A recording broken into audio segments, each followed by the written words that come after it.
विमर्श के इस मंच पर आपका स्वागत है।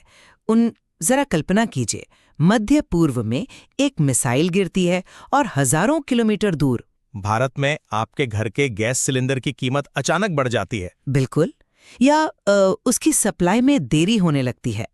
आज हम ठीक इसी वास्तविकता के बीच खड़े हैं। मतलब हाल ही में इजराइल के रक्षा मंत्री ने एक बहुत ही अहम बयान दिया है। सही कहा। उन्होंने स्पष्ट रूप से घोषणा की है कि ईरान खिलाफ चल रहा यह युद्ध अब एक निर्णायक चरण यानी एक डिसाइसिव फेज में प्रवेश कर गया है। हाँ, और अमेरिका और इजराइल ने ईरान के सैन्य ठिकानों और विशेष रूप से उसके सबसे महत्वपूर्ण तेल निर्यात केंद्र खार्ग द्वीप पर बड़े हवाई हमले किए हैं। और देखिए, यही वो बिंदु है जहां से पूरी दुनिया का ध्यान इस ओर खिंचा है। क्योंकि जब आप खार्ग द्वीप जैसी जगह पर हमला करते हैं तो आप सिर्फ एक देश की मिलिट्री को नहीं बल्कि पूरी दुनिया की अर्थव्यवस्था को चुनौती दे रहे होते हैं। एकदम सटीक बात। और हमारी आज की बहस का मुख्य प्रश्न भी यही है, क्या इजराइल और अमेरिका द्वारा उठाए गए ये बड़े सैन्य कदम एक सोची समझी कैलकुलेटेड रणनीति है जो ईरान के खतरे को हमेशा के लिए खत्म कर देंगे, या फिर ये हमले एक ऐसी रणनीतिक भूल हैं जिसने पूरी दुनिया को एक ऐसे अनियंत्रित और लंबे ऊर्जा युद्ध में धकेल दिया है जिसके विनाशकारी परिणाम हमें वर्षों तक भुगतने होंगे। बिल्कुल। मेरा अपना नजरिया इस पर बहुत स्पष्ट है। मैं मानती हूं कि ये लक्षित सैन्य कदम ईरान की आर्थिक और सैन्य ताकत को पंगु बनाने के लिए एक अत्यंत आवश्यक और निर्णायक कार्रवाई है। अच्छा। हाँ, मेरा मानना है कि आप कैंसर का इलाज बिना सर्जरी के नहीं कर सकते। देखिए, मैं इसे बिल्कुल अलग तरीके से फ्रेम करूंगा। मेरी नज़र में ये कोई निर्णायक कदम या सर्जरी नहीं है। ये एक बहुत बड़े क्षेत्रीय युद्ध को भड़काने वाला कदम है जिसे अब नियंत्रित करना संभव नहीं है। पर कैसे? क्योंकि ईरान ने अपने हालिया बयानों में ये साफ कर दिया है कि वो कई वर्षों तक लड़ने के लिए तैयार है। ये एक ऐसी आग है जो सिर्फ मिडिल ईस्ट तक सीमित नहीं रहेगी। तो चलिए इस पर गहराई से बात करते हैं और इसके तंत्र को समझते हैं। मेरा तर्क ये है कि इजराइल और अमेरिका की वर्तमान रणनीति कोई अंधाधुन गोलाबारी नहीं है। मतलब ये पूरी तरह से लक्षित और कैलकुलेटेड है। जब हम हालिया मिलिट्री ऑपरेशंस को देखते हैं तो उन्होंने विशेष रूप से सुरक्षा चौकियों और खार्ग द्वीप को निशाना बनाया है। अब खार्ग द्वीप को समझना बहुत जरूरी है। ये कोई साधारण द्वीप नहीं है। ये उनका सबसे बड़ा ऑयल टर्मिनल है।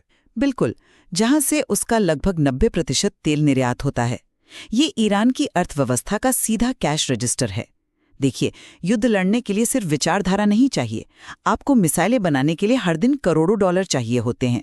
लेकिन क्या आपको लगता है कि किसी देश की अर्थव्यवस्था के एक हिस्से को चोट पहुंचाने से युद्ध अचानक रुक जाता है? मेरा तो यही मानना है कि ये रणनीति काम कर रही है। खार्ग द्वीप पर हमले का उद्देश्य महज कुछ इमारतों को गिराना नहीं है, बल्कि ईरान की लॉजिस्टिक्स और उसकी आर्थिक रीढ़ को पूरी तरह से तोड़ देना है ताकि वो युद्ध को लंबा खींच ही न सके। और इसका सबसे बड़ा प्रमाण हमारे सामने है। हालिया रिपोर्ट्स बताती हैं कि ईरान ने हॉर्मुज़ जलडमरू मध्य से गुजरने वाले भारतीय गैस जहाज़ों को सुरक्षित रास्ता देने की अनुमति दी है। मुझे लगता है कि हम यहाँ जमीनी हकीकत को कुछ ज्यादा ही सरल बना रहे हैं। सरल कैसे? हॉर्मुज़ जलडमरू मध्य दुनिया का सबसे अहम चोक पॉइंट है। अगर ईरान वास्तव में सब कुछ जला देने वाले युद्ध के मूड में होता तो वो इसे ब्लॉक कर देता। भारत को सुरक्षित रास्ता देना ये दर्शाता है कि ईरान डरा हुआ है। ये डिटरेंस का एक क्लासिक उदाहरण है। मैं समझता हूं कि आप ऐसा क्यों सोचती हैं, लेकिन सबसे पहले तो हमें इस विचार का ही खंडन करना होगा कि ये युद्ध का कोई निर्णायक या नियंत्रित चरण है। युद्ध में नियंत्रण एक बहुत ही खतरनाक भ्रम होता है। ईरान के शीर्ष नेतृत्व ने बहुत स्पष्ट रूप से कहा है कि अगर ये युद्ध कई साल भी चलता है तो भी ईरान पीछे नहीं हटेगा। जब आपका विरोधी ये मानसिकता रखता हो तो कोई भी एक हवाई हमला निर्णायक कैसे हो सकता है? बयानों और जमीनी हकीकत में बहुत बड़ा अंतर होता है। कैमरे के सामने कोई भी देश अपनी कमजोरी नहीं दिखाता। जमीनी हकीकत ये है कि खार्ग द्वीप पर हमला करके अमेरिका ने वैश्विक ऊर्जा बाजार के उस छत्ते में हाथ डाल दिया है जो पूरी दुनिया को डंक मार सकता है। ये कोई सर्जिकल कार्रवाई नहीं है। तेल और गैस की कीमतें बढ़ने की आशंकाओं ने पूरे बाजार में पैनिक फैला दिया है। मैं आपकी बात काट रही हूँ, लेकिन क्या ये युद्ध की एक स्वाभाविक प्रतिक्रिया नहीं है? स्वाभाविक प्रतिक्रिया? हाँ, मतलब जब आप किसी पर हमला करेंगे तो वो पलटकर धमकी तो देगा ही। ये सिर्फ एक प्रतिक्रिया नहीं है, यह एक बहुवर्षीय वैश्विक संकट का ट्रिगर है। ये कोई सदी हुई रणनीति नहीं है। ये एक बारूद के ढेर पर बैठकर माचिस जलाने जैसा है और ये मान लेना कि सिर्फ माचिस की तीली ही जलेगी, पूरा ढेर नहीं। आपकी ये बात दिलचस्प है, लेकिन मैं इस पूरी स्थिति को एक अलग एनालॉजी से देखती हूँ। बताइए। खार्क द्वीप और मुख्य सैन्य ठिकानों पर ये जो एयर स्ट्राइक हुई है, उसे मैं किसी विशाल युद्ध मशीन के इंजन को निकाल देने के रूप में देखती हूँ। इंजन निकालना? हाँ, देखिए, युद्ध लड़ने के लिए लॉजिस्टिक्स चाहिए। खार्क द्वीप उस मशीन का इंजन है। जब आप उस तेल निर्यात को रोक देते हैं, उस इंजन को निकाल देते हैं, तो ईरान के लिए अपनी धमकियों को हकीकत में बदलना व्यावहारिक रूप से असंभव हो जाता है।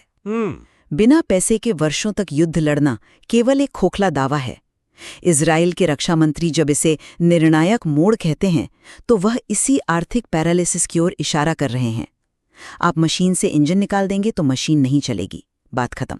आपकी ये इंजन वाली एनालॉजी सुनने में बहुत तार्किक लगती है, लेकिन क्या आपने विचार किया है कि इंजन निकालना केवल तभी एक सुरक्षित रणनीति होती है जब उस पूरी मशीन में विस्फोटकों के तार न जुड़े हों? अच्छा, विस्फोटकों से आपका क्या मतलब है यहाँ? मेरा मतलब है कि ईरान की सैन्य संरचना कोई एक पारंपरिक पश्चिमी सेना नहीं है जो सिर्फ एक केंद्रीय रक्षा बजट से चलती हो। ये एक असिमेट्रिक मिलिट्री ढांचा है। वे आमने सामने की जंग नहीं लड़ते। जब आप उनका तथाकथित इंजन निकालते हैं तो आप ये भूल जाती हैं कि उन्होंने पूरे मिडिल ईस्ट में प्रॉक्सी नेटवर्क्स के रूप में छोटे छोटे विस्फोटक लगा रखे हैं। हूती, हिजबुल्ला, इराक और सीरिया के मिलिशिया गुट। लेकिन उन गुटों को पैसा और हथियार तो ईरान से ही मिलता है ना? खार्क द्वीप का पैसा रुकेगा तो वो गुट भी शांत हो जाएंगे। यही तो सबसे बड़ी गलतफहमी है। इन प्रॉक्सी गुटों को हर दिन नया चेक नहीं चाहिए होता। सच में? बिल्कुल। उनके पास पहले से ही हथियारों और मिसाइलों के भारी स्टॉकपाइल्स मौजूद हैं। वे स्थानीय स्तर पर भी रेवेन्यू जनरेट करते हैं। अगर ईरान की अपनी अर्थव्यवस्था डूबती है तो वो अकेले नहीं डूबेंगे। वो होर्मुज, जलडमरू मध्य और आसपास की तेल सुविधाओं पर अपने प्रॉक्सीज के जरिए हमला करके पूरे वैश्विक ऊर्जा बाजार को अपने साथ ले डूबेंगे। लेकिन क्या वे वास्तव में ऐसा कर रहे हैं? मैंने पहले भी इस बात पर जोर दिया था कि जमीनी हकीकत तो ये है कि वे भारत जैसे देशों के जहाज़ों को सुरक्षित रास्ता दे रहे हैं। अगर वे सबको जला देने की मानसिकता में होते तो क्या वे ऐसा कूटनीतिक संतुलन बनाते? मुझे बहुत खुशी है कि आपने भारत का उदाहरण फिर से उठाया, क्योंकि यहीं पर आपकी ये सोची समझी रणनीति वाली दलील सबसे कमजोर पड़ जाती है। कैसे? मैं समझाता हूं। आप ईरान द्वारा भारतीय गैस जहाज़ों को सुरक्षित रास्ता देने को डिटरेंस की सफलता के रूप में पेश कर रही हैं, लेकिन ये एक कूटनीतिक दिखावा मात्र है। दिखावा कैसे हो सकता है? अगर भारत के जहाज सुरक्षित गुजर रहे हैं तो यह एक ठोस हकीकत है, दिखावा नहीं। जहाज गुजर रहे होंगे, लेकिन क्या पूरी सप्लाई चेन सुरक्षित है? हालिया रिपोर्ट स्पष्ट रूप से बताती हैं कि ईरान के इस आश्वासन के बावजूद भारत के कुछ शहरों में गैस सिलेंडर की सप्लाई पर असर दिखना शुरू हो गया है। पर एक मिनट, अगर जहाज आ रहे हैं तो सप्लाई में दिक्कत क्यों? क्योंकि देखिए, वैश्विक अर्थव्यवस्था इस तरह काम नहीं करती कि बस एक जहाज निकल गया तो सब ठीक है। खार्ग द्वीप पर हमला करना किसी विशाल मकड़ी के जाले के केंद्र पर पत्थर मारने जैसा है। वाइब्रेशन पूरे जाले में होता है। बिल्कुल। पत्थर बीच में लगता है, लेकिन कंपन पूरे जाले में महसूस होता है। और भारत की गैस सप्लाई चेन उसी जाले का एक सिरा है। जब खार्ग द्वीप पर एयर स्ट्राइक होती है तो ग्लोबल शिपिंग कंपनियों में पैनिक फैल जाता है। जो इंश्योरेंस कंपनियां इन जहाज़ों का बीमा करती हैं, वे रातों रात अपना वॉर रिस्क प्रीमियम इतना बढ़ा देती हैं कि रूट ही बंद हो जाते हैं। मैं आपकी बात समझ रही हूँ, लेकिन तो नतीजा क्या होता है? भारत जैसे देश में जिसे सुरक्षित रास्ता मिला हुआ है, वहां भी सप्लाई चेन टूट जाती है और आम आदमी को गैस सिलेंडर मिलने में दिक्कत आने लगती है। यह साबित करता है कि वैश्विक आर्थिक प्रभाव पहले ही नियंत्रण से बाहर हैं। आप इसे कैलकुलेटेड नहीं कह सकती। हाँ, मैं आपकी इस चिंता को पूरी तरह समझती हूँ। वैश्विक बाजारों में घबराहट होना स्वाभाविक है और इंश्योरेंस प्रीमियम वाली बात बिल्कुल तकनीकी और सटीक है। लेकिन मुझे लगता है कि हम एक बहुत ही बुनियादी चीज को नजरअंदाज कर रहे हैं। वो क्या? क्या भारत में गैस सप्लाई की ये दिक्कत महज एक अल्पकालिक प्रभाव, मेरा मतलब है एक शॉर्ट टर्म इम्पैक्ट नहीं है? Short term? एक बहुवर्षीय युद्ध में शॉर्ट टर्म क्या होता है? देखिए, मैं समझाती हूँ। जब भी किसी भू राजनीतिक संघर्ष में कोई निर्णायक कदम उठाया जाता है तो सप्लाई चेन में अस्थायी झटके लगते हैं। मार्केट हमेशा पैनिक करता है, लेकिन फिर बाजार खुद को एडजस्ट कर लेता है। मेरी दलील ये है कि ईरान द्वारा भारत को सुरक्षित रास्ता देना ये बताता है कि ईरान की धमकियां असीमित नहीं हैं। ईरान अपनी सीमाएं जानता है। उसे पता है कि अगर उसने अंधाधुंध हमले किए तो वो भारत और चीन जैसी शक्तियों के साथ संबंध तोड़ बैठेगा। लेकिन वो तो पहले से ही अलग थलग है। पूरी तरह नहीं, और वो पूरी तरह अलग थलग होना अफोर्ड भी नहीं कर सकता। और यही डिटरेंस है। अमेरिका और इजराइल के भारी दबाव के कारण ही ईरान अपनी जवाबी कार्रवाई को कैलिब्रेट कर रहा है।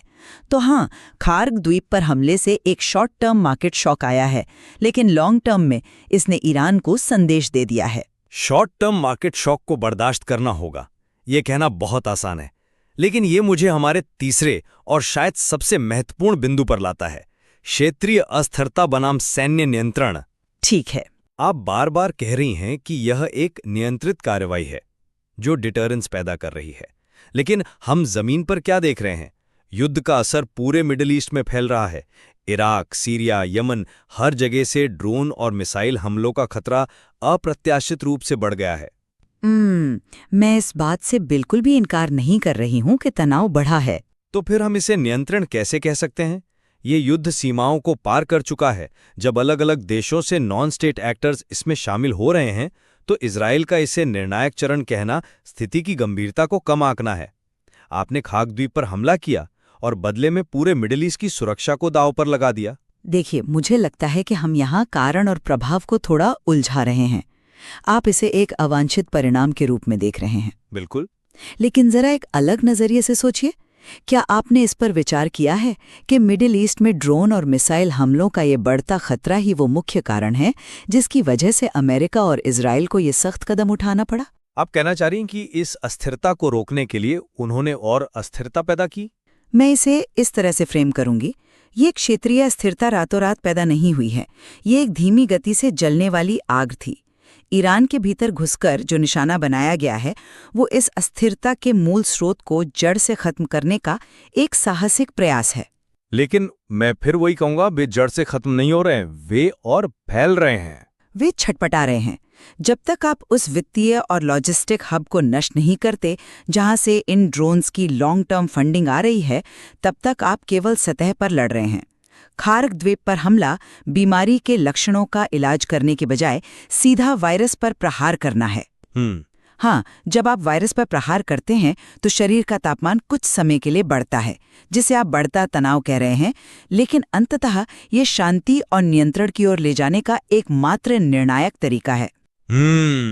आपकी ये मेडिकल एनालॉजी बहुत दिलचस्प है, लेकिन जियोपॉलिटिक्स कोई मानव शरीर नहीं है और ये कोई साफ सुथरी सर्जरी नहीं है। जब ईरान स्पष्ट रूप से कह रहा है कि वे कई सालों तक पीछे नहीं हटेंगे, तो वे महज खोखली धमकियां नहीं दे रहे हैं। तो क्या कर रहे हैं? वे बता रहे हैं कि उनके पास इस युद्ध को लंबा खींचने का नेटवर्क मौजूद है। जब उनका इंफ्रास्ट्रक्चर नष्ट हो जाएगा तो वो पूरी तरह से गुरिल्ला और असिमेट्रिक वॉरफेयर पर उतर आएंगे, जो कि वो पहले से ही कर रहे हैं। हाँ, लेकिन तब उनके पास खोने के लिए कुछ नहीं बचेगा, और जब खोने के लिए कुछ नहीं होता तब प्रतिक्रिया सबसे घातक होती है। उस स्थिति में भारत के शहरों में गैस सप्लाई की जो कमी आज दिख रही है वो तो बस एक बहुत बड़े और भयावह वैश्विक आर्थिक तूफान की एक छोटी सी शुरुआत भर है। खैर, ये स्पष्ट है कि हम दोनों इस बात पर सहमत हैं कि ये संघर्ष अब एक ऐसे अभूतपूर्व स्तर पर पहुंच गया है जिसे पहले कभी नहीं देखा गया था। बिल्कुल। हम दोनों स्वीकार करते हैं कि खार्ग द्वीप और सैन्य ठिकानों पर हुए इन बड़े हमलों ने स्थिति की गंभीरता को बढ़ा दिया है और इसका वैश्विक ऊर्जा सुरक्षा पर सीधा असर पड़ रहा है। इस तथ्य पर कोई असहमति नहीं हो सकती कि दांव अब पहले से कहीं अधिक ऊंचे हैं, और जिस तरह से ग्लोबल इकोनॉमी रिएक्ट कर रही है वो चिंताजनक है।